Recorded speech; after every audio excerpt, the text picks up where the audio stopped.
અબડાસા બેઠક પરથી કોંગ્રેસના ઉમેદવાર આગળ ચાલી રહ્યા છે। ભુજ વિધાનસભા વિસ્તારમાં 5000 જેટલા મતથી કોંગ્રેસ આગળ ચાલી રહી છે। આ વખતના મોટા સમાચાર આપને જણાવી દઈએ તો અબડાસા વિધાનસભા વિસ્તારમાં 10,000 જેટલા મતથી કોંગ્રેસ આગળ ચાલી રહી છે। હવે એ જોવાના રહેશે કે 3 બેઠકો ઉપર કોંગ્રેસની લીડ જોવા મળી રહી છે। હવે શું સાંજે પરિણામ આવશે એ જોવાના રહેશે। અત્યાર સુધીના જે મોટા સમાચાર સામે આવી રહ્યા હતા એ ભુજ અને અબડાસાના હતા જે કોંગ્રેસ આગળ ચાલી રહી છે મોટી લીડથી।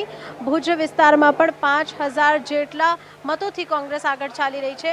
ઓવરઓલ ટેલીની વાત કરવામાં આવે તો ભાજપને જોવામાં આવશે 543 સીટો છે લોકસભાની, જેમાં ભાજપે 293 બેઠકો પર અત્યારે જીત મેળવી છે એવું ટેલી બતાવી રહી છે અમને। અને જો આપણે કોંગ્રેસની વાત કરવામાં આવે, ઇન્ડી ગઠબંધનની જો વાત કરવામાં આવે, એની સીટ પણ 180થી લઈને 190 સુધીની આસપાસ જોવા મળી રહી છે। જો અન્ય વિપક્ષોની વાત કરવામાં આવે તો 40થી 50 સીટો એમના ખાતામાં પણ જોવા મળી રહી છે।